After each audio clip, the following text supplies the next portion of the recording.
नमस्कार. आज लाईव्ह येण्याचा उद्देश म्हणजे संपूर्ण राज्यभरामध्ये सध्या सरळ सेवा भरती सुरू आहे.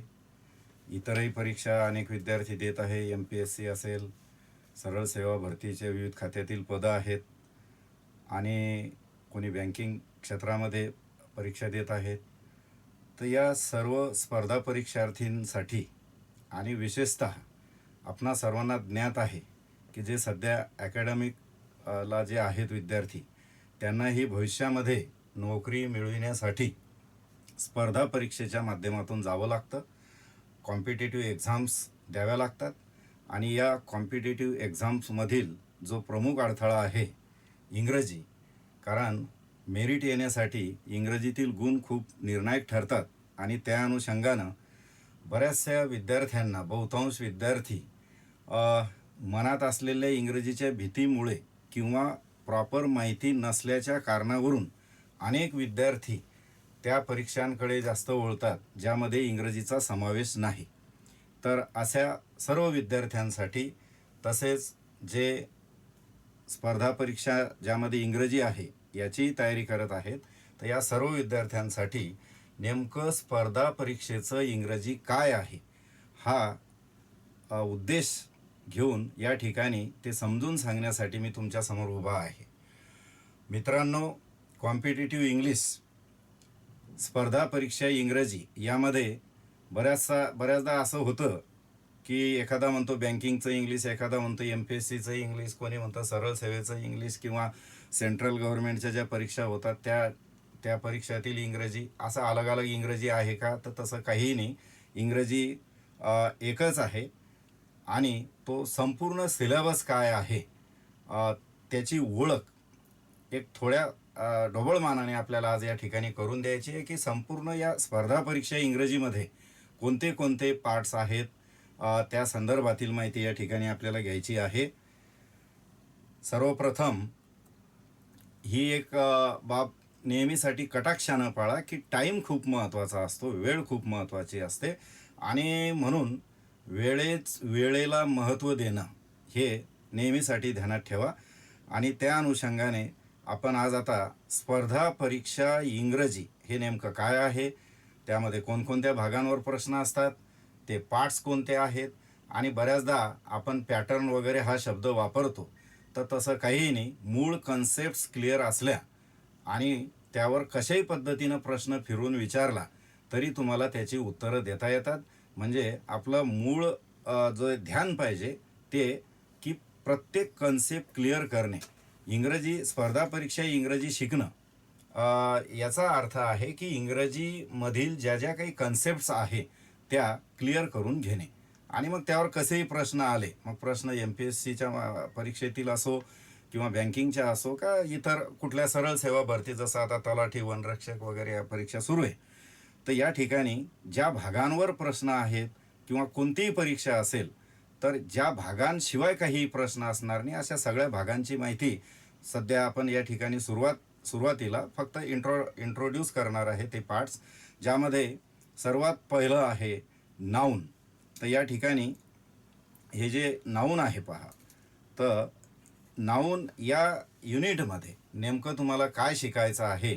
तर नाऊन म्हणजे त्याची व्याख्या काय, डेफिनेशन काय. तर याची सर्वांना माहिती आहे की नाऊन म्हणजे नाम असते आणि नाम म्हणजे नाव असतं, नाव म्हणजे ओळख असते. A noun is nothing, it's a name of something, and a name is nothing, it's an identity of something. आणि मग व्यक्ती, वस्तू, स्थळाचं नाव वगैरे जी ओळख असते त्याला आपण नाम म्हणतो.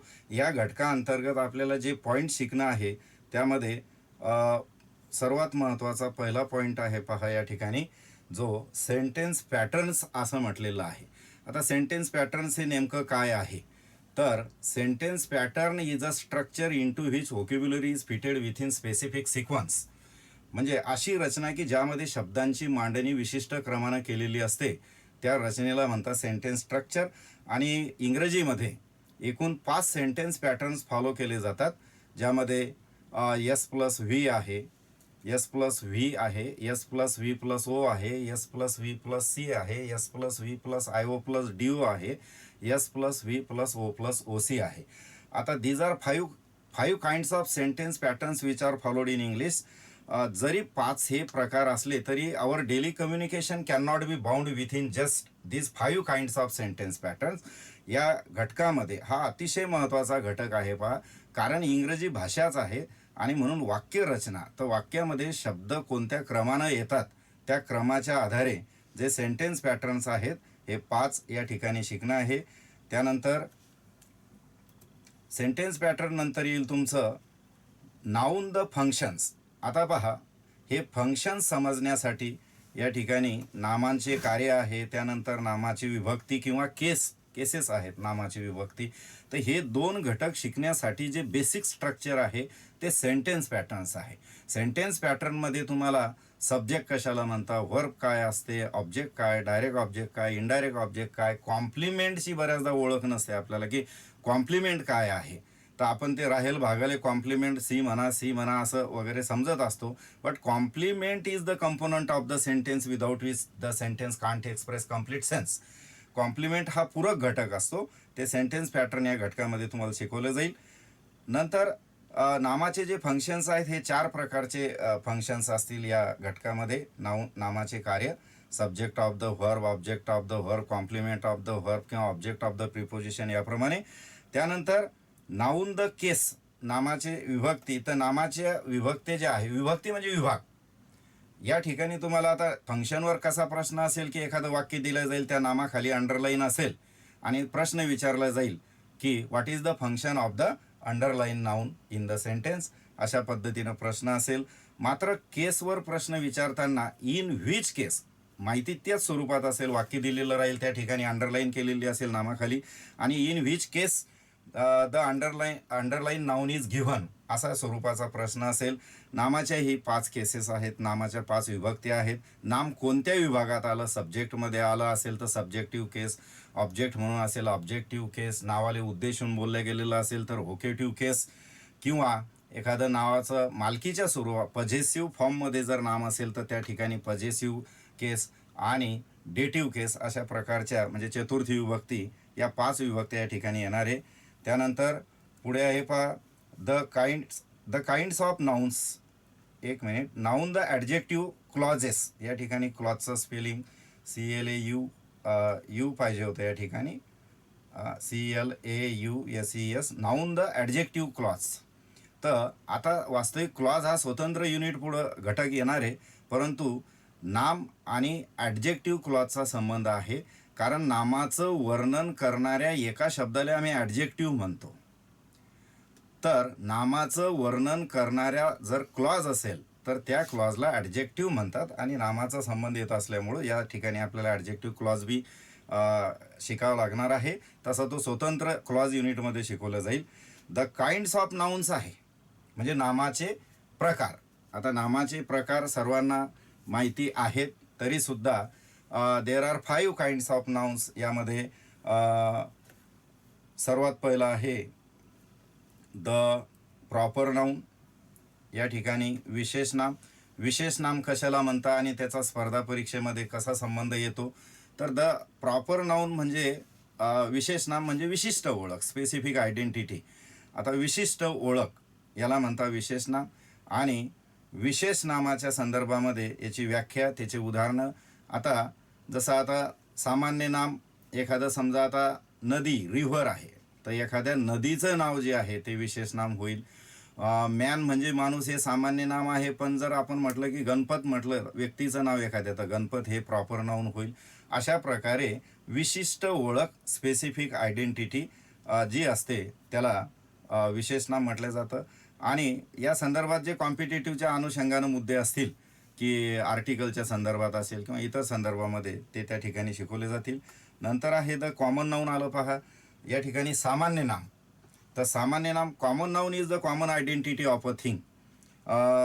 एकाच जातीतील प्रत्येक घटकाची जी सामान्य ओळख असते पहा, त्याला कॉमन नाऊन म्हटलं जातं. आणि हे कॉम्पिटेटिव्ह एक्झाममधला नामाचा अतिशय महत्त्वाचा असा हा सामान्य नामाचा प्रकार आहे. सामान्य नाम कशाला म्हणायचं, तर उदाहरणार्थ समजा आता एकाच जातीतील प्रत्येक घटकाची जी सामान्य ओळख आहे, समजा सीता, गीता, नीता, मिताली, ह्या चारही कोण आहेत? मुली आहे, म्हणजे गर्ल. तर गर्ल ही झाली कॉमन आयडेंटिटी, ही झाली कॉमन ओळख. किंवा an object that is consisted of printed pages with a cover. एखादी अशी वस्तू की जी छापलेले पानं आणि कव्हरची बनलेली आहे, कव्हर लावलेलं आहे, तर त्या वस्तूला आम्ही पुस्तक म्हणतो, बुक म्हणतो. तर बुक हे सामान्य नाम. सामान्य नाम कॉम्पिटिटिव्हमध्ये या अनुषंगानं महत्त्वाचं आहे की सामान्य नामाशी संबंधित परीक्षेत येणारे जे पॉईंट्स आहेत पहा त्यामध्ये, आणि जेंडर म्हणजे नाऊन द जेंडर, या ठिकाणी जेंडरवर जे प्रश्न येतात त्या ठिकाणी जसं मॅस्क्युलिन जेंडर असेल, फेमिनिन जेंडर असेल, कॉमन जेंडर असेल, या पद्धतीनं जेंडरवर आधारित प्रश्न हे सामान्य नामाचंच होतं. की जसं डक असेल तर ड्रेक होईल. डक म्हणजे बदकीन होतं, हे ध्यानात घ्या, आम्ही बदकच म्हणतो अजून. डक हे फेमिनिन जेंडर आहे, तर ड्रेक हे मॅस्क्युलिन जेंडर आहे. Man, woman, dog, beach, horse, mayor, अशा पद्धतीनं कंडक्टर, कंडक्ट्रेस, अशा पद्धतीनं हे जेंडरशी संबंधित. त्यानंतर जेंडरचा प्रकार बी त्या ठिकाणी ओळखायला विचारला जाईल तुम्हाला. नंतर आहे पहा नाऊन द नंबर. हा एक वचन अनेक वचन जो प्रकार आहे तर हे बी सामान्य नामाचंच होते अनेक वचन, आणि म्हणून कॉमन नाऊन या दृष्टीनं सुद्धा महत्त्वाचं आहे. नंबरवर बऱ्याच अंशी आपले प्रश्न असतात, अगदी सब्जेक्ट वर्ब ॲग्रीमेंटमध्ये बी याचा यूज होतो. नंतर आहे अतिशय महत्त्वाचा घटक जो सामान्य नामाशी निगडीत आहे बऱ्याचपैकी, ज्या ठिकाणी नाऊन द आर्टिकल्स. हे जे आर्टिकल्स आहे तर आर्टिकल्स याचाही संबंध सामान्य नामाशी आहे, आणि म्हणून कॉमन नाऊनच्या अंतर्गतच आर्टिकल हे युनिट बी आपल्याला या ठिकाणी शिकायचं आहे. नंतर आहे नामाचा पुढचा जो प्रकार आहे बा कॉमन नाऊन नंतर, the collective noun. Collective noun म्हणजे समूहाचं प्रतिनिधित्व करणारा शब्द. म्हणजे ज्या ठिकाणी क्लास आहे, गँग आहे, बुके आहे, आर्मी आहे, पार्लमेंट आहे, असे जे नामं आहेत हे समूहाचा बोध करतात, आणि यामध्ये फक्त नाम कोणत्या प्रकारचं आहे अशा पद्धतीचा प्रश्न या भागावर येऊ शकतो कलेक्टिव्ह नाऊनच्या संदर्भामध्ये. नंतर द मटेरियल नाऊन, पदार्थवाचक नाम.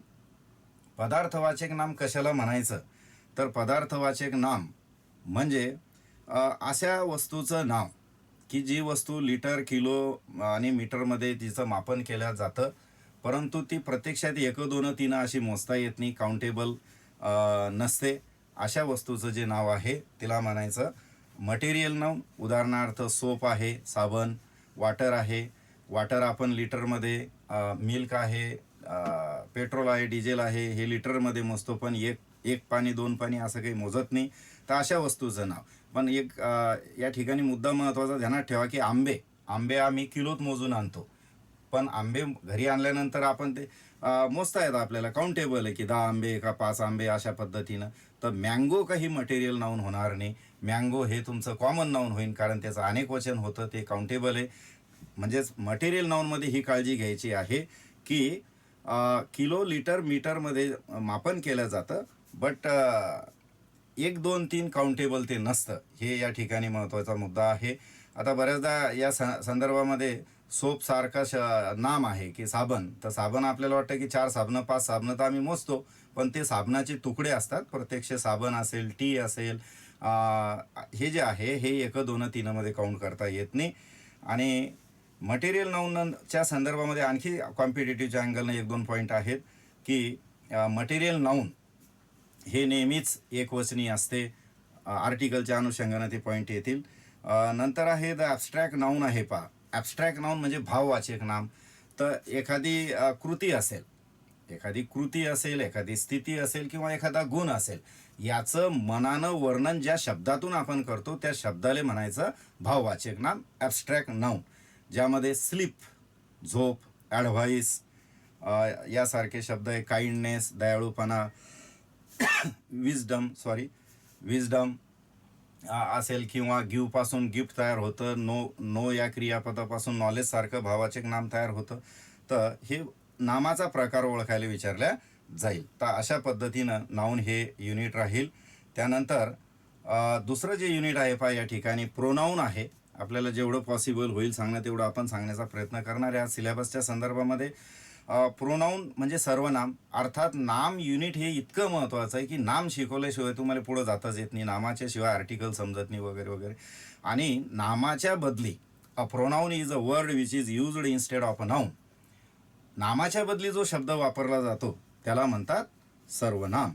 आणि दुसरा आता सर्वनामाची व्याख्या या ठिकाणी आहे, डेफिनिशन येते पहा, NITION. स्पेलिंगमध्ये ध्यान ठेवा, डेफिनिशन व्याख्या. तर सर्वनामाची व्याख्या मी आत्ता सांगितली की अ word which is used instead of a noun is a pronoun, त्याला सर्वनाम म्हणायचं.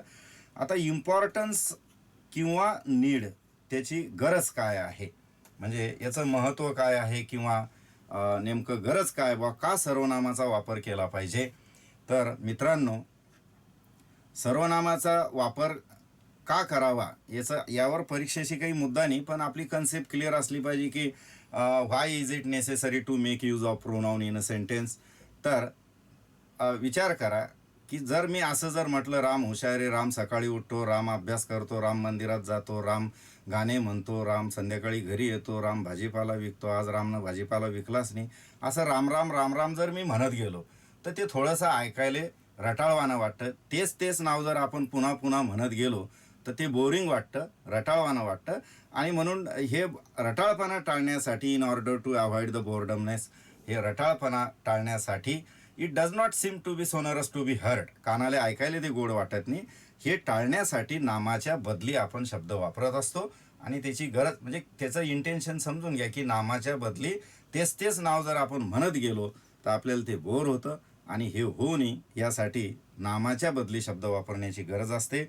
हा तिसरा जो पॉईंट आहे, द काइंड्स ऑफ प्रोनाऊन्स, सर्वनामाचे प्रकार. आता जनरली काय होते की सर्वनाम म्हटलं की आम्हाला I, you, we, he, she, they, it या पद्धतीनं सर्वनामं माहिती आहे, परंतु सर्वनामाचा हा एक प्रकार आहे फक्त, पर्सनल प्रोनाऊन्स. असे आणखी 9-10 प्रकार तुम्हाला पुढे येतील. रिफ्लेक्सिव्ह प्रोनाऊन्स असेल, एम्फॅटिक प्रोनाऊन असेल, किंवा इनडेफिनेट प्रोनाऊन आहे, किंवा रिसायप्रोकल प्रोनाऊन आहे, रिलेटिव्ह प्रोनाऊनचा प्रकार आहे, pronouns of number and quantity आहे, अशा डिस्ट्रीब्युटिव्ह प्रोनाऊन्स असतील. तर असे आणखी इतर इंट्रॉगेटिव्ह प्रोनाऊन आहे, तर हे इतर प्रकार येतील. त्या ठिकाणी खूप महत्त्वाचा भाग आहे या युनिटमध्ये. तुम्हाला प्रामुख्यानं सर्वात महत्त्वाचा जो परीक्षेसाठी मुद्दा असेल तो असेल the kinds of pronouns. Next या ठिकाणी आहे, आता तिसरं जे घटक राहील पहा, ॲडजेक्टिव्हवर प्रश्न असतात, ॲडजेक्टिव्ह विशेषण. आता ॲडजेक्टिव्ह काय आहे, तर नामाबद्दल विशेष माहिती सांगणारा, a word which describes a noun or pronoun, नाम किंवा सर्वनामाबद्दल विशेष माहिती सांगणारा जो शब्द असतो त्याला ॲडजेक्टिव्ह म्हणतात. ॲडजेक्टिव्ह हे 3 पार्ट्समध्ये शिकायचा युनिट आहे पहा. यामध्ये सर्वात पहिला भाग 1 यामध्ये विशेषणांचे प्रकार, the kinds of adjectives, the kinds of adjectives हा द काइंड्स ऑफ ॲडजेक्टिव्ज हा घटक असेल पहिला, विशेषणांचे प्रकार. तर या ठिकाणी विशेषणांचे कोणते प्रकार आहेत, त्यांचे नावं कोणते, त्यांच्या व्याख्या कोणते, त्यांचे उदाहरणं कोणते, असे 9 प्रकार त्या ठिकाणी येतील. विशेषणाचे जवळपास 8-9 प्रकार महत्त्वाचे, जसं ॲडजेक्टिव्ज ऑफ क्वालिटी आहे, ॲडजेक्टिव्ज ऑफ क्वांटिटी आहे, नंबर ॲडजेक्टिव्ह आहे, डिस्ट्रीब्युटिव्ह ॲडजेक्टिव्ह आहे, आणखी एक्सक्लेमेटरी ॲडजेक्टिव्ह असेल, एम्फॅसायझिंग ॲडजेक्टिव्ह असेल, इंट्रोगेटिव्ह ॲडजेक्टिव्ह असेल, या पद्धतीने. नंतर आहे पहा correct usage of some adjectives. हे खूप महत्त्वाचं आहे पहा, की बऱ्याचशा विशेषणांचा वापर कसा करायचा हे आपल्याला समजत नाही. कुठे लास्ट म्हणायचं, कुठे लेटेस्ट म्हणायचं समजत नाही. की एखादं साधं उदाहरण आहे की बा स्कोअर काय झाला, काय स्कोअर होता बा लास्टचा स्कोअर काय होता, लास्टची न्यूज काय होती, हे लास्टची न्यूज आणि लास्टचा स्कोअर नाही, तर लेटेस्ट न्यूज काय, लेटेस्ट स्कोअर काय. तर प्रॉपर यूज आपल्याला या ॲडजेक्टिव्हचा करता आला पाहिजे. या अंतर्गत हे खूप बारकाव्याचा या ठिकाणी भाग असेल, करेक्ट युसेज. नंतर तिसरा जो घटक आहे पहा, डिग्री हे अतिशय महत्त्वाचं ॲडजेक्टिव्हमधला पार्ट आहे. सर्वांना माहिती आहे डिग्रीवर आता प्रश्न, परीक्षा कुठलीही असो, MPSC असेल, वनरक्षक, तलाठी किंवा इतर खूप साऱ्या परीक्षा असतील, यावर आता काय आहे की अपडेट राहिलं पाहिजे, की जे डिग्री आम्ही शिकत होतो की बा सुपरलेटिव्ह करा, पॉझिटिव्ह करा, का कम्पॅरेटिव्ह करा, याच्याहीपेक्षा अगदी साध्या पॉईंटवर डिग्रीच्या अंतर्गत प्रश्न विचारणं सुरू झालेलं आहे पहा, की अगदी टॉल, टॉलर, टॉलेस्ट, तर असे ऑप्शन देतील आणि प्रश्न विचारतील की यामधला कम्पेरेटिव्ह डिग्री कोणता. तर आपल्याला उत्तर फक्त टॉलर सांगणं आहे. या ठिकाणी महत्त्वाचा मुद्दा की बा मान्यता कशाला हे टॉलचं टॉलर कम्पेरेटिव्ह होतं. त्याला मोर टॉल जर दिलं असेल तर ते चूक आहे, ते बरोबर होणार नाही. किंवा टॉलेस्ट आहे मान्यता, टॉलचं सुपरलेटिव्ह फॉर्म टॉलेस्ट होतो, तर त्याला मोस्ट टॉल म्हणता येणार नाही. जर मोस्ट टॉल असेल तर ते इनकरेक्ट आहे. या ठिकाणी डिग्रीच्या संदर्भामध्ये अगदी तुमच्या साठी सांगतो की मी इंग्लिश इझी ट्रॅक पुस्तकाचं लेखन केलेलं आहे आणि बरेचसे संशोधन त्यामध्ये आहे आणि त्या पुस्तकामध्येच डिग्री कशी सोडवायची या संदर्भामध्ये ज्याला 4 लोक उजळणी येते, 1 2 3 4, त्याला 2 मिनिटामध्ये, ज्याला ABCD येत नसली तरी बी त्याला 2 मिनिटामध्ये त्या उजळणी जर येत असेल 1 2 3 4 आकडे लिहिता आले तर त्याला 2 मिनिटामध्ये डिग्री कोणतीही करता येते. सुपरलेटिव्हचं कम्पेरेटिव्हचं सुपरलेटिव्ह असेल किंवा पॉझिटिव्ह विचारला असेल तर हे त्या ठिकाणी करता येईल. त्यामध्ये ते टीचिंग करताना त्या ठिकाणी शिकवलं जाईल. नेक्स्ट आहे पहा प्रिपोजिशन हा घटक आहे पहा. प्रिपोजिशन हे खूप तांत्रिक युनिट आहे, जोडजाडचं युनिट आहे पहा, की आम्हाला रविवार, सोमवार, मंगळवार सगळ्याला म्हणता येतं, संडे, मंडे, ट्यूजडे, पण रविवारी, सोमवारी, मंगळवारी म्हणण्यासाठी ऑन संडे, ऑन मंडे हा ऑन शब्द घ्यावाच लागेल. मी रस्त्यानं जात होतो, रस्त्याला 2-4 शब्द पाठ आहे, तर आय वॉज गोईंग त्या ठिकाणी अलॉंग द रोड म्हणावं लागतं, हे ने जोडावं लागतं. हे जोडजाड जोपर्यंत आपल्याला येत नाही तोपर्यंत वाक्यरचना अचूक करता येत नाही, म्हणजे आपल्यामध्ये कॉन्फिडन्स बी त्याशिवाय येऊ शकत नाही. आणि prepositions are the linking words which link nouns and pronouns with the remaining part of the sentence. या ठिकाणी खूप हा शिकण्यासारखा आणि एक भाषा अवगत होण्याच्या दृष्टीने अतिशय महत्त्वाचा घटक असेल प्रिपोजिशन. आणि प्रिपोजिशन हे एक मुद्दा या ठिकाणी मला प्रकर्षानं सांगावासा वाटतो की आम्ही बऱ्याचदा ऑन म्हणजे वर आणि अंडर म्हणजे खाली वगैरे असे अर्थ घेत असतो, तर असे काही अर्थ नाही या शब्दांना. यांना फंक्शन्स असते, ते त्या स्थितीचं वर्णन करण्यासाठी वापरले जातात, त्याचं आम्ही भाषांतर करत असतो त्या पद्धतीनं. तर या ठिकाणी प्रिपोजिशनच्या या घटकानंतर येईल तुमचं पुढचं युनिट आहे पहा व्हर्ब. इथून तुमचे अतिशय बारकाव्याचे पाठ सुरू होतात, ज्या अंतर्गत व्हर्ब, क्रियापद म्हणजे काय हे सांगता येत नाही आम्हाला अजून. अपूर्ण व्याख्या आम्ही बऱ्याचदा सांगत असतो की क्रियापद म्हणजे बा क्रिया सांगणारा शब्द, ही अपूर्ण व्याख्या आहे. क्रियापद व्हर्ब काय असतं, जसं आय हॅव अ पेन, या ठिकाणी पजेशन सांगून राहिलं, मालकी, कर्त्याची मालकी सांगून राहिलं, ह्याच हॅड. दुसरं I am busy, me busy आहे, या ठिकाणी ॲम हे स्थिती सांगून राहिलं वर्तमानातली.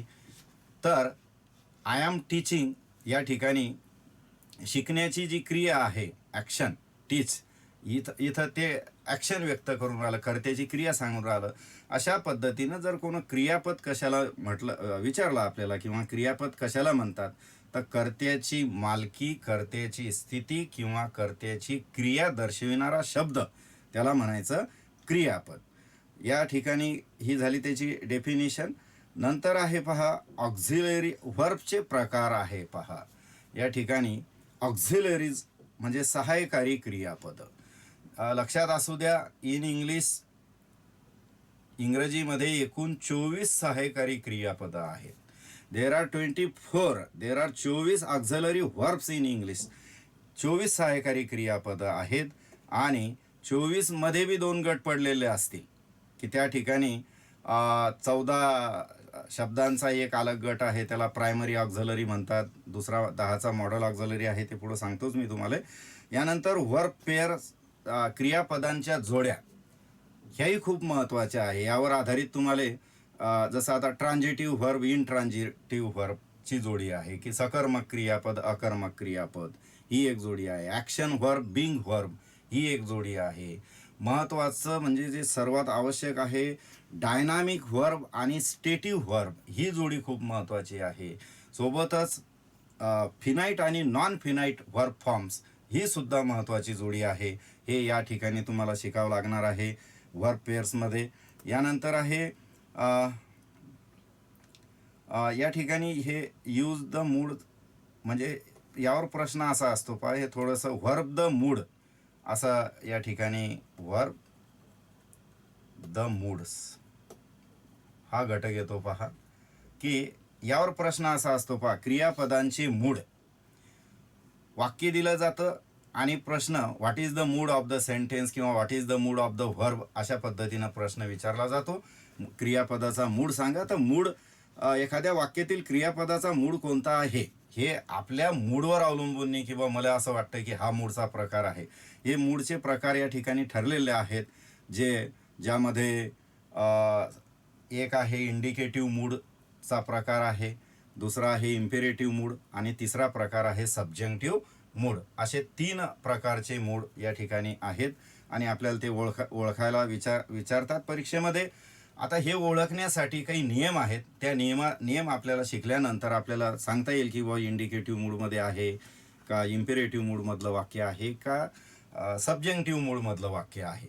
ते नियम आहेत, ते त्या ठिकाणी शिकवले जातील. नंतर क्वेश्चन टॅग हा प्रकार आहे पहा.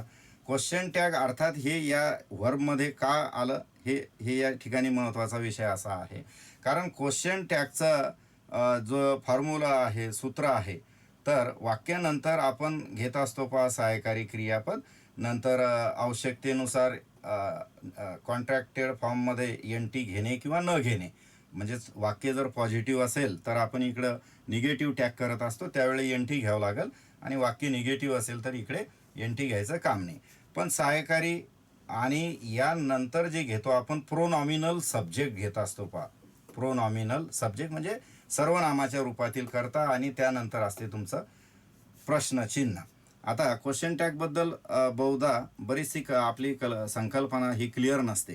क्वेश्चन टॅग हा तसा पाहिला तर खऱ्या अर्थानं काही प्रश्न नसून ही स्पोकन फॉर्ममध्ये वापरली जाणारी एक फ्रेज आहे, ज्या फ्रेजचा बोलणारा किंवा वक्ता हा त्याचं ऐकणारा त्याच्या म्हणण्याशी सहमत आहे की असहमत आहे याचं कन्फर्मेशन करण्यासाठी, खात्री पटवून घेण्यासाठी या फ्रेजचा वापर करत असतो. आणि क्वेश्चन टॅग जसं ती पागल आहे नाही का, हे नाही का म्हणजे काय, ते समोरच्याकडून आपल्याला पटवून घ्यायचं याच्या मनात काय, की बा याला आपलं म्हणणं पटवून राहिलं का नाही पटत, किंवा तो सहमत आहे की असहमत आहे. यानंतर क्वेश्चन टॅग हे नाव सुपरिचित आहे, पण क्वेश्चन टॅगला इको क्वेश्चन सुद्धा म्हटलं जातं, टेल क्वेश्चन म्हटलं जातं, डिस्टिंक्टिव्ह एलिमेंट्स असंही या ठिकाणी दुसरं नाव आहे. तर इतर नावंसुद्धा या ठिकाणी आहे क्वेश्चन टॅग.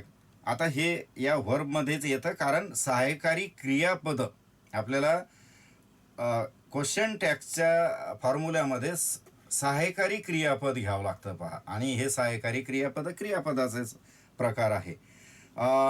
नंतर आहे पहा हे मॉडल ऑक्झलरी, MODAL हे स्पेलिंग या ठिकाणी मॉडल ऑक्झलरीज हा प्रकार आला. आता या ठिकाणी आपण पहा ऑक्झलरीच्या संदर्भामध्ये की देर आर 24 किंवा 24 ऑक्झलरीज इन इंग्लिश. एकूण 24 सहाय्यकारी क्रियापद आहे, ज्यामध्ये am, is, are, was, were, तुमचा have, has, had, do, does, did, used, dare, need असे 14. यानंतर जे आहेत shall, will, should, would, can, could, may, might, must, ought to, हे जे 10 आहेत हे मॉडल ऑक्झलरी. पहिले जे 14 सांगितले ते प्रायमरी ऑक्झलरी. त्यांना वेगळ्या गटात का मोडलं जातं, ते अशुद्ध सहाय्यकारी. ते एकटे येऊन बी वाक्याला अर्थ आणू शकतात, मेनची बी भूमिका पार पाडू शकतात. मात्र हे जे 10 आहेत शॉल, विल, ऑट टू पर्यंतचे, हे मात्र एकटे येऊन कधीच वाक्याचा अर्थ आणू शकत नाही, वाक्याला अर्थ आयसोलेटेड येऊन कधीच आणू शकत नाही. हे केवळ मदत आणि मदतच करू शकतात. That is why they are called pure auxiliaries. आणि हे जे प्रायमरी ऑक्झलरीज आहेत they are called impure auxiliaries. आता मॉडल ऑक्झलरी हा अतिशय महत्त्वाचा घटक आहे पहा. मुळात खऱ्या अर्थानं जी लँग्वेज आहे पहा, लँग्वेज भाव व्यक्त करण्यासाठी आहे. आणि भाव व्यक्त करणे म्हणजे भाव व्यक्त करणं याचा अर्थ काय, की कधी आपण प्रश्न विचारतो, कधी धमकी देतो, कधी उपदेश करतो, कधी उपदेश देतो, कधी एखाद्या वेळेला आपण विनंती करतो, रिक्वेस्ट आहे, डिटर्मिनेशन आहे, ऑब्लिगेशन, बंधन ज्याला म्हणतो आपण, ते होऊ शकतं मॉरल ऑब्लिगेशन असेल किंवा स्ट्रॉंग ऑब्लिगेशन असेल. म्हणजे सक्तीचं बंधन असो का नैतिक बंधन असो, हे बंधन असेल, रिक्वेस्ट आहे, आदेश म्हणजे कमांड देणं असेल, हे सगळ्या प्रकारचे भावचं स्वरूप प्रदान करण्यासाठी हे मॉडल ऑक्झलरीज मेन व्हर्बला, फुल व्हर्बला किंवा लेक्सिकल व्हर्बला मदत करत असतात. म्हणजे हे मॉडल काय करतं तर the model auxiliaries determine the specific mode to the action denoted by the main or full or lexical verbs. म्हणजे मुख्य क्रियापद जी क्रिया व्यक्त करतं त्या क्रियेला विशिष्ट वळण द्यायचं काम करतं. हे वळण म्हणजेच हे तुमची कधी रिक्वेस्ट असेल, थ्रेट असेल, ॲडवाईस असेल, ऑब्लिगेशन असेल, प्रॉबिबिलिटी असेल, सर्टन्टी असेल वगैरे वगैरे, या ठिकाणी अशा पद्धतीनं हे मॉडल ऑक्झलरीज आहे. यानंतर आहे टेन्सेस. टेन्सच्या संदर्भामध्ये पहा, काळ. आम्ही इंग्रजी आज नाही शिकून राहिलो. इंग्रजी आम्ही जसा शाळेत पाऊल टाकतो तेव्हापासून इंग्रजी शिकणं सुरू झालेलं असतं. दरवर्षी दर वर्गामध्ये आम्ही टेन्सेस शिकत असतो, काळ शिकत असतो. एवढ्या वर्षापासून काळ शिकत असून सुद्धा आपला काळाचा दुष्काळ काही अजून गेलेला नाही. त्याचं कारण आहे की आम्ही फक्त शिकलो कसं की काळाचे नाव सिम्पल प्रेझेंट. एक उदाहरण वाक्य देतो, राम आंबा खातो, त्याचं इंग्रजीत राम इट्स अ मँगो, सूत्र देतो, झाला सिम्पल प्रेझेंट टेन्स. अशानं कुठं काळ येणार आहे का? टेन्स कसे येतात? टेन्स कॉन्टेक्स्टमध्ये जर शिकले तर त्या ठिकाणी टेन्स तुम्हाला चांगल्या पद्धतीनं समजते. म्हणजे एखाद्या घटनेमध्ये एखादा परिच्छेद असेल त्यामध्ये जर तुम्ही शिकले तर तुम्हाला काळ निश्चितच येतील. की उदाहरणार्थ एक एक्झाम्पल सांगतो मी साधं, की समजा आता बुलढाण्यापासून 5 किलोमीटर अंतरावर सागवण नावाचं गाव आहे. गाव छोटंसं आहे. गाव पैनगंगा नदीच्या काठावर वसलेलं आहे. गावची लोकसंख्या अमुक अमुक इतकी इतकी आहे. गावचे सरपंच अमुक अमुक आहे. गावचे पोलीस पाटील अमुक अमुक आहे. गावच्या मध्यभागी एक शाळा आहे. शाळा सकाळी 11 वाजता उघडते, 5 वाजता बंद होते.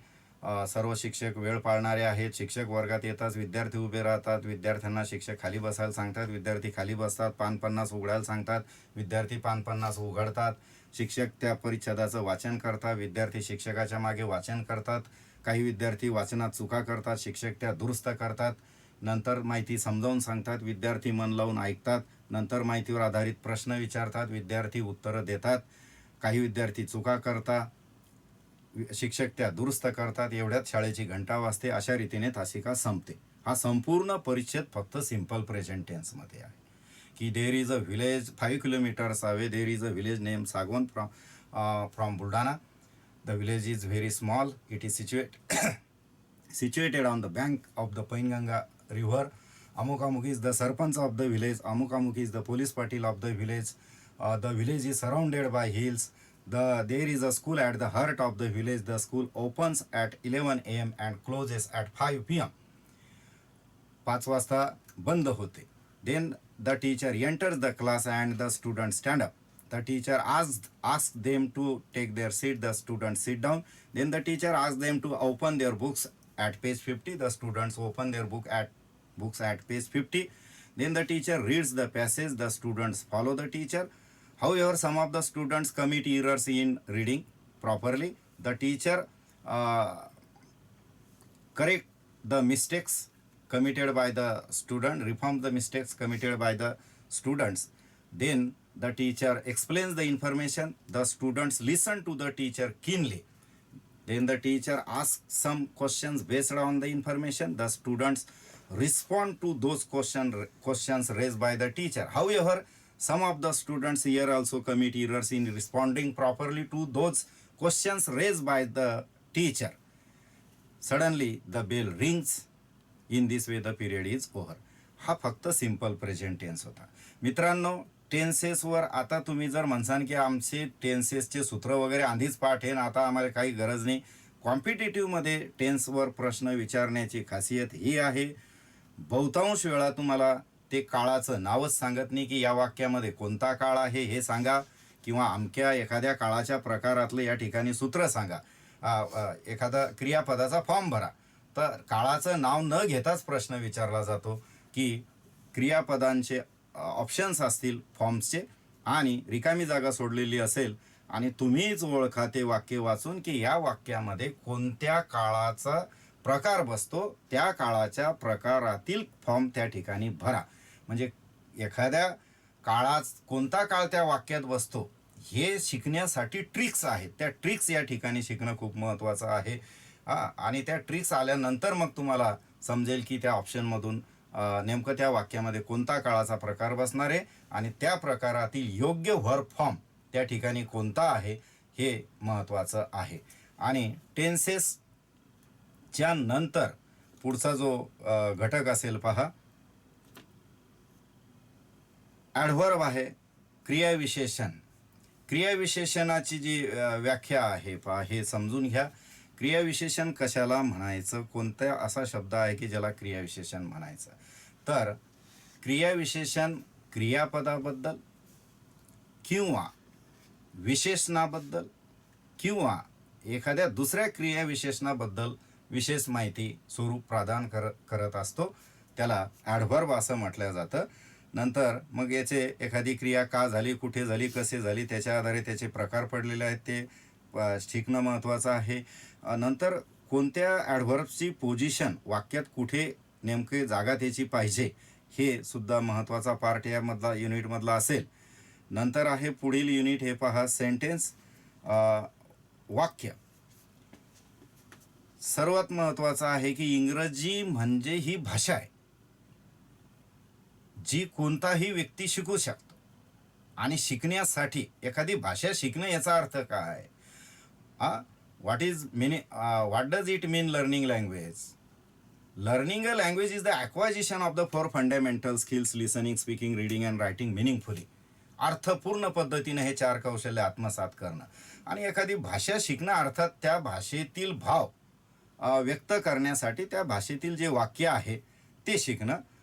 आता या कॉम्पिटेटिव्ह एक्झाममध्ये सेंटेन्सवर 2 युनिट आहेत. त्यातलं पहिलं जे युनिट आहे पहा, या ठिकाणी according to word order and meaning, शब्दक्रम आणि अर्थाच्या आधारे वाक्यांचे जे प्रकार पडतात, हा पहिला युनिट आहे. की वाक्य आणि त्यांचे प्रकार ज्यांचा बेस आहे पहा, वर्ड ऑर्डर आणि मिनिंग, शब्दक्रम आणि वाक्य अर्थाच्या आधारे. म्हणजे according to the word order and meaning there are 4 kinds of sentences. म्हणजे ज्यामध्ये ॲसर्टिव्ह सेंटेन्स आहे, विधानार्थी वाक्य आहे, इम्पेरेटिव्ह सेंटेन्स आहे येईल, आज्ञार्थी आहे, एक्सक्लेमेटरी सेंटेन्स उद्गारवाचक आहे, आणि इंट्रॉगेटिव्ह म्हणजे प्रश्नार्थक वाक्य आहे. तर यांच्या डेफिनेशन्स येतील, याची माहिती येईल 4 प्रकारांची. पण हे ध्यानात ठेवा की असर्टिव्ह, इम्पेरेटिव्ह, एक्सक्लेमेटरी आणि इंट्रॉगेटिव्ह हे जे वाक्यांचे 4 प्रकार आहेत यांचा जो बेस आहे तो शब्दक्रम आणि अर्थ हा असेल. त्यानंतर याच वाक्यांचं हे 4 प्रकार शिकले की तुम्हाला ट्रान्सफॉर्मेशन आहे पहा. ट्रान्सफॉर्मेशन म्हणजे कसं की असर्टिव्हचं एक्सक्लेमेटरी करणं, एक्सक्लेमेटरीचं असर्टिव्ह करणं, एखादं आज्ञार्थी वाक्य असेल त्याचं प्रश्नार्थक करणे, प्रश्नार्थक असेल त्याचा आज्ञार्थी करणे. अगदी अफर्मेटिव्ह, निगेटिव्ह हे जे वाक्याचा प्रकार नाही, हा वाक्याचा भाव आहे, होकार की नकार, तर अफर्मेटिव्ह, निगेटिव्ह अशा प्रकारे ट्रान्सफॉर्मेशनचा पार्ट येईल. त्यानंतर येते पहा कंजंक्शन युनिट आहे. खूप मोठं युनिट आहे आणि खूप अत्यावश्यक युनिट आहे. ज्याला स्पर्धा परीक्षा द्यायची त्यांना अतिशय बारकाईनं हे युनिट शिकायचं आहे.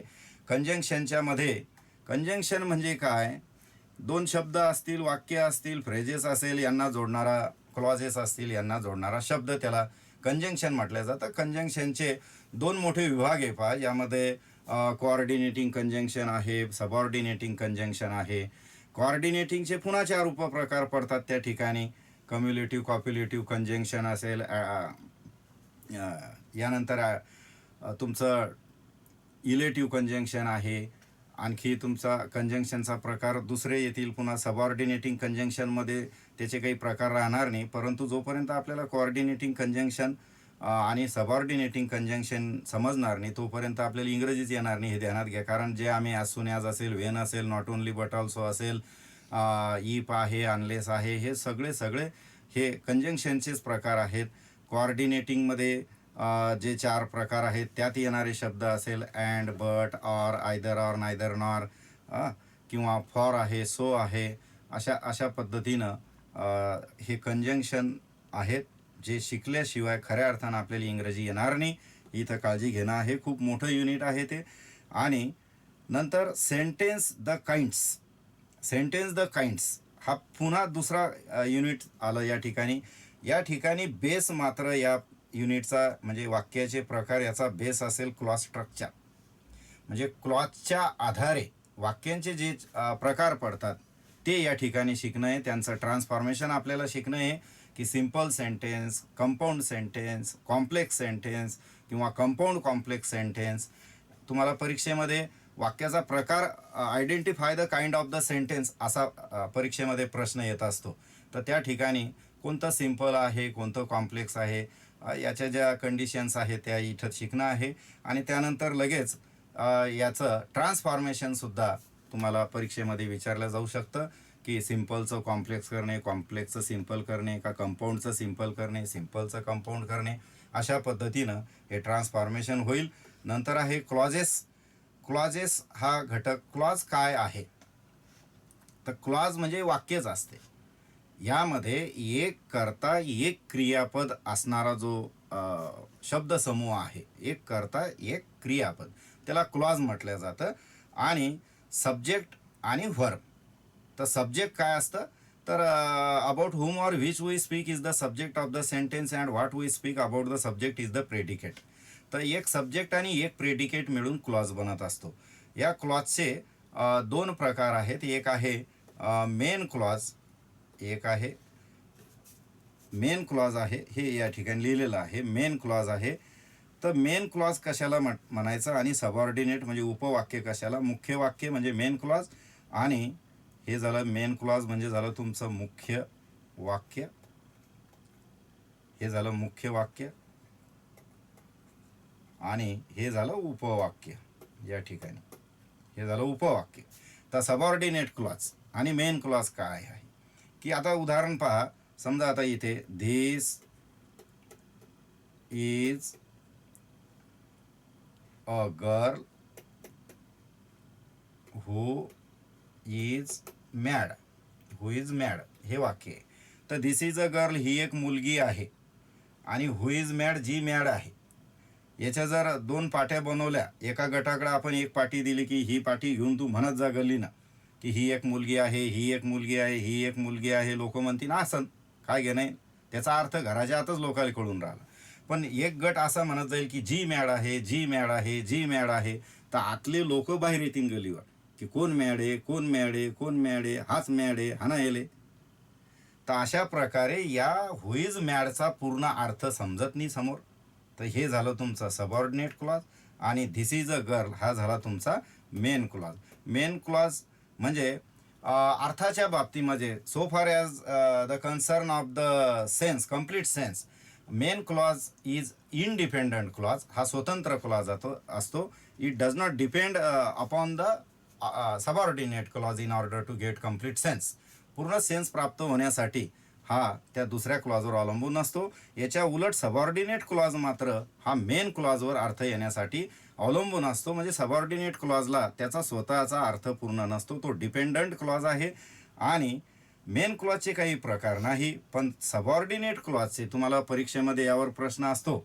वाक्य असते आणि प्रश्न सूचना केलेली असते. काय सूचना असते की identify the subordinate clause in the sentence and state it's names. म्हणजे वाक्यात कोणता सबऑर्डिनेट क्लॉज आला तो ओळखा आणि त्याचं नाव सांगा. आणि मग तो सबऑर्डिनेट क्लॉजचे जे प्रकार आहेत पहा या ठिकाणी. द काइंड्स ऑफ सबऑर्डिनेट क्लॉजेसचे आहे पहिला ॲडजेक्टिव्ह क्लॉज, नंतर नाऊन क्लॉज आणि ॲडव्हर्ब क्लॉज. तर हे ॲडजेक्टिव्ह क्लॉज, नाऊन क्लॉज आणि ॲडव्हर्ब क्लॉज हे जे तुम्ही क्लॉजच्या संदर्भात नावं ऐकता हे सबऑर्डिनेट क्लॉजचे प्रकार आहेत. मेन क्लॉजचे काही प्रकार नाही. हे टीचिंग नंतर तुम्हाला येईल. नंतर पंक्च्युएशन आहे. यावर सातत्यानं अगदी आता सध्या वनरक्षक, तलाठी वगैरे किंवा इतर सरळ सेवेच्या परीक्षा सुरू आहे. इव्हन MPSCला सुद्धा यावर प्रश्न विचारले जातात, ज्याला विरामचिन्ह असं म्हटलं जातं. अर्थात आता मागे वाक्याचे जे प्रकार तुम्ही शिकताय असर्टिव्ह, इम्पेरेटिव्ह, त्या ठिकाणी तुम्हाला याची बरीचशी माहिती मिळते. या व्यतिरिक्त इतर जे चिन्ह आहेत त्या चिन्हांचा यूज कुठे, केव्हा, कसा होतो या संदर्भातली माहिती या युनिटमध्ये येईल. नंतर येईल पहा डायरेक्ट आणि इनडायरेक्ट नॅरेशन. अतिशय महत्त्वाचा हा घटक आहे. बऱ्याच विद्यार्थ्यांना, काही विद्यार्थी असे असतात की डायरेक्ट इनडायरेक्ट कठीण सांगतात, काही विद्यार्थी सांगतात व्हॉईस कठीण आहे. कोणताही पार्ट हा कठीण नाही. जर तुम्हाला तुमच्या भाषेमध्ये जर शिकता आला तर कुठलाही भाग हा कठीण नाही आहे. प्रत्यक्ष कथन आणि अप्रत्यक्ष कथन यामध्येही आपल्याला बऱ्याचदा असे अपवादात्मक वाक्य इनडायरेक्टसाठी विचारले जातात, की समजा Ram said to Sita thank you. मग आम्ही ते नियम पाहत बसतो किंवा कोणता नियम घ्यायचा. मग सेड टूचं टोल्ड घेऊ, मग दॅट घेऊ का काय घेऊ. तर हे अपवादात्मक वाक्य आहे की राम थँक्ड सीता, असं याचं इनडायरेक्ट होईल. त्याचे जे रूल्स आहेत, इनडायरेक्ट म्हटल्यावर बऱ्याच जणांना असं वाटतं की लयच बदल नाही करणं, लयच बदल यामध्ये. काहीच बदल नाही झाले. तर 3 बदल होता फक्त. सर्वनामात बदल, क्रियापदामध्ये बदल, आणि जर ती विशिष्ट शब्दांची यादी आहे की हिअरचं देअर, नावचं देन, धिसचं दॅट, दिसचं दोज, अशा पद्धतीनं त्या यादीतला शब्द आला तर बदल होईल. अन्यथा बदल, आणि तेलेही त्या कंडिशन आहे की काळात बदल बी केव्हा होणार आहे, केव्हा होणार नाही. सर्वनामात बी केव्हा बदल होणार आहे, केव्हा होणार नाही. सर्वनाम बी प्रथम द्वितीयमध्ये बदल होतो, थर्डमध्ये बदल होत नाही, थर्ड पर्सनच्या याच्यात बदल होणार नाही. तर अशा पद्धतीने जे नियम आहेत त्या नियमानुसार इनडायरेक्ट नॅरेशन हे शिकणं आहे. नेक्स्ट टॉपिक असेल तुमचा पहा फिगर्स ऑफ स्पीच आहे. पहा अलंकार. जसं दागिन्याने स्त्री शोभून दिसते तसं काही पोएटिक डिव्हाइसेस असतात. काही कवी लोक त्यांच्या कला शब्दांच्या माध्यमातून त्या ठिकाणी मांडणी करतात. त्यांनाच फिगर्स ऑफ स्पीच असं म्हटलं जातं. आणि या ठिकाणी अलंकार, त्यांच्या ओळी, त्यांची उदाहरणं, मग मेटॅफर असेल, पर्सनिफिकेशन असेल, ट्रान्सफर्ड एपिथेट असेल, अतिशय हा सर्वांना माहिती असणारा भाग आहे. आणि अलंकारामध्ये जे काही 5-25 अलंकार जास्त महत्त्वाचे आहेत, ज्यामध्ये पर्सनिफिकेशन आहे, मेटॅफर आहे, रिपिटिशन आहे, ट्रान्सफर्ड एपिथेट नावाचा अलंकार आहे, हायपरबोल आहे, सिमिली आहे, आणखी खूप सारे इंट्रोगेटिव्ह बी असू शकतं, एक्सक्लेमेशन असेल, या ठिकाणी पॅराडॉक्स आहे. हे असे अलंकार या घटकामध्ये आपल्याला शिकणं आहे. नंतर आहे सब्जेक्ट वर्ब ॲग्रीमेंट. हा खूप महत्त्वाचा घटक आहे. पहा, सब्जेक्ट वर्ब ॲग्रीमेंट काय आहे, तर कर्ता आणि क्रियापद. साधं गणित आहे. कर्ता एकवचनी असेल तर क्रियापद एकवचनी, कर्ता अनेकवचनी असेल तर क्रियापद बी अनेकवचनी स्वरूपातलं राहील. आणि त्याचे काही नियम्स आहेत, अलग अलग रचनांमध्ये अलग अलग त्याचे रूल्स आहेत. हे त्या ठिकाणी शिकणं आहे. यावर तुम्हाला एररचे जास्त प्रश्न येतात की तुम्ही यामध्ये एरर शोधा, फाइंड आउट द एरर, अशा पद्धतीचा प्रश्न असतो. त्यामध्ये सब्जेक्ट वर्ब ॲग्रीमेंट महत्त्वाची भूमिका हे टॉपिक त्या ठिकाणी पार पाडेल. नंतर नेक्स्ट आहे व्हॉईस आहे. पहा, ॲक्टिव्ह व्हॉईस, पॅसिव्ह व्हॉईस, हे विचारणं सुरूच आहे. इनडायरेक्टवर असेल प्रश्न, व्हॉईसवर असेल तर व्हॉईसमध्ये ॲक्टिव्ह व्हॉईस आणि पॅसिव्ह व्हॉईस हा बहुतांश विद्यार्थ्यांना अतिशय क्लिष्ट वाटणारा असा हा टॉपिक आहे. पण याला मेकॅनिकली न शिकता, यांत्रिक पद्धतीनं न शिकता, एक भाषेतील भाव जो आहे त्यानुसार जर शिकलो आपण तर तुम्हाला हे काही कठीण नाही. आणि याचे पार्ट्स खूप मोठमोठे आहेत की इम्पर्सनल वाक्याचं पॅसिव्ह करणे, काळानुसार वाक्याचं पॅसिव्ह व्हॉईस करणे, प्रश्नार्थक वाक्याचं पॅसिव्ह व्हॉईस करणे, आज्ञार्थी वाक्याचं पॅसिव्ह व्हॉईस करणे, अशा पद्धतीनं अलग अलग प्रकारचे आहे. काही एखाद्या वेळेला वेगळ्या पद्धतीचं वाक्य असू शकतं की it's time to close the shop, असं एकदा वाक्य विचारलं होतं परीक्षेमध्ये. It's time to close the shop, याचं पॅसिव्ह करा तर it's time for the shop to be closed, अशा पद्धतीनं होते. म्हणजे सरळ व्हॉईस आम्हाला जे माहिती आहे काळानुसार वगैरे वगैरे, तर यामध्ये हेही ध्यानात ठेवायचं की आज्ञार्थीचं व्हॉईस पॅसिव्ह करणे, प्रश्नार्थकचं महत्त्वाचं आहे. ते टीचिंगच्या वेळेला त्या ठिकाणी शिकवलं जाईल तुम्हाला. नंतर हा जो डिस्क्रिप्टिव्ह रिस्पॉन्सेस हा लास्ट पॉईंट या ठिकाणी लिहिला. हे कशासाठी लिहिलं पहा, डिस्क्रिप्टिव्ह रिस्पॉन्सेसची तयारी का, जे तुम्ही 10वी-12वीत असताना जे पर्सनल रिस्पॉन्सची उत्तरं लिहित होते त्यामुळं, म्हणजे तो प्रश्न असा होता, वास्तविक काय की ते प्रश्न सोडूनच तुम्ही पास झालेले, बऱ्याच विद्यार्थी ते सोडतच नव्हते. पण आपल्याला जर कोण प्रश्न विचारला, का काल काय केलं, what did you do yesterday, तर आपल्याला 2-4 ओळीमध्ये इंग्रजीमध्ये की मी हे केलं ते केलं असं इंग्रजीत आपल्याला सांगता आलं पाहिजे. म्हणजे आपल्या भावना, आपले विचार आपल्या शब्दामध्ये इंग्रजीतून आपल्याला व्यक्त करता आले पाहिजे. हे याच्यासाठी की जे पॅसेजेस आहेत किंवा पॅराजंबलचे जे भाग आहे हे समजण्याला, आकलन होण्याला याचा यूज खूप मोठा होणार आहे. पॅसेजवर प्रश्न लिहिणं म्हणजे अंदाजे उत्तर लिहिणं नाही. आम्ही ते बऱ्याचदा काय करतो की ते पाहतच नाही प्रश्न कोणता आहे, काय काहीच पाहत नाही. कोणते बी बरेच जण पॅसेजचे प्रश्न सोडवतच नाही. पण हा अगदी शेवटचा पॅसेजचा जो भाग आहे हा कॉम्प्रिहेन्शन बेस आहे. जर आकलन होत असेल, जर प्रश्न समजत असेल, तो पॅसेजमधली माहिती समजत असेल, त्यातली थीम समजत असेल, सेंट्रल आयडिया समजत असेल, तर निश्चितच आपण त्या प्रश्नांची उत्तरं सोडू शकतो. आणि यासाठी हा संचच की पर्सनल रिस्पॉन्सचे काही प्रश्न घेऊन त्या माध्यमातून आपल्या भावना आपल्याला आपल्या शब्दात व्यक्त करता आल्या पाहिजे, यासाठी सुद्धा आपल्याला प्रयत्न करणं आहे. या ठिकाणी आज आपण सर्व लाईव्ह या ठिकाणी एकत्र आले. सर्वांचे खूप खूप धन्यवाद. बाकी पुढच्या व्हिडिओमध्ये आपण माहिती देणार आहे. आत्ताच आपलं 1 वर्ष झाले हे पुस्तक आहे. या वेब्स इंग्लिश इझी ट्रॅक नावाचं हे पुस्तक आहे. यामध्ये या सगळ्या जे टॉपिक्स आहेत त्याच्या कन्सेप्ट्स अतिशय बारकाईनं याची मांडणी केलेली आहे. धन्यवाद.